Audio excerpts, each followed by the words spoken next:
It began on a night when the city felt heavier than usual, as if the air itself carried secrets too dark to speak.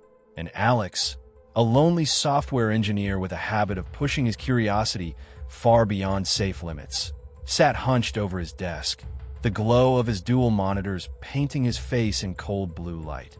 Insomnia had driven him once again into the darker recesses of the internet, but this time, it wasn't boredom or thrill-seeking. It was an itch, an almost magnetic pull to find something he couldn't name, a forbidden truth calling his name from the shadows of cyberspace. He bypassed the usual surface distractions, the endless forums and mundane clickbait, slipping instead into the unindexed corridors of the dark web, a place he had visited before but never truly explored. And as his tour browser loaded page after page of anonymous marketplaces, cryptic chat rooms, and ominous countdown streams, he felt a strange hum in the back of his mind, a sense that he was being guided, not by choice but by design, towards something meant for him. Then, in a directory of sites hidden within layers of broken links, he found one with no name, just an icon of an unblinking eye in a single access field asking for time. Not a password, not a key, but time, measured in seconds as though time itself was the currency. Curious, he typed in 60 and pressed enter, and the page didn't load immediately.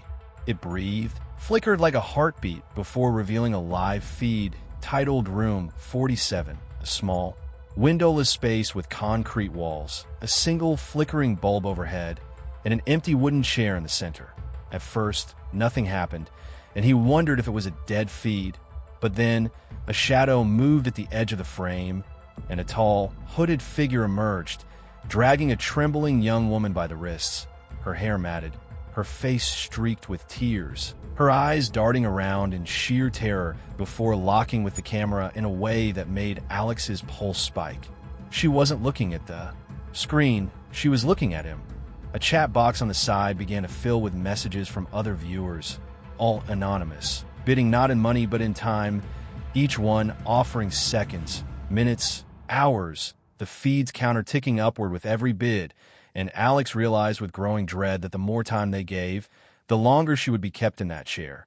The hooded figure whispered something in her ear, and she shook violently, sobbing harder, before the figure turned to face the camera and, without speaking, pointed directly toward Alex's webcam. His breath caught. He didn't even remember leaving it plugged in. And suddenly the stream glitched, flashing not just the girl's face, but his own apartment, his own chair, him sitting there frozen. The chat exploded with laughter and strange symbols, some of which looked disturbingly like his IP address. And then the feed cut to black before reopening to a new perspective. His front door, viewed from the inside, as the handle began to twitch. Panic surged through him as he yanked the power cord from the wall. But the screen stayed on, the door in the feed swinging open to reveal darkness, from which the hooded figure stepped forward, slow, deliberate, as though savoring the inevitable. Alex backed away from his desk, heart hammering, but the sound of footsteps began to echo not from the speakers, but from the hallway behind him. Spinning around, he saw nothing, only shadows that seemed thicker than before, pressing against the corners of his vision, and then a whisper, so close it felt like it slid directly into his mind. "Your turn has come." The lights in his apartment flickered violently, the air dropping several degrees, and the girl's face flashed again on the monitor, her lips moving soundlessly, mouthing what looked like a warning before the hooded figure stepped behind her, a gloved hand resting on her shoulder, as if to claim her. Alex stumbled toward the door, fumbling with the lock, but it wouldn't budge. His phone vibrated in his pocket, and when he pulled it out, the screen displayed a countdown. 00:59, 00:58. Each second ticked louder, almost deafening, until it filled the room like a drumbeat, and with every tick, the girl's image would flicker onto the walls, the ceiling, even his own skin. He grabbed a kitchen knife, his breaths ragged, his thoughts scrambled, but the countdown reached midnight, and the world went silent. No hum of electronics, no city noise, just silence so deep it pressed on his eardrums. Then, from the doorway, a shape emerged, taller now, more defined, its hood shadowing a face he couldn't see but felt, a presence that radiated cold, ancient hunger. His knees buckled as it leaned down, and the last thing he remembered before darkness claimed him was its voice. Not from its mouth, but inside his bones, saying, "You gave your time. Now we take the rest."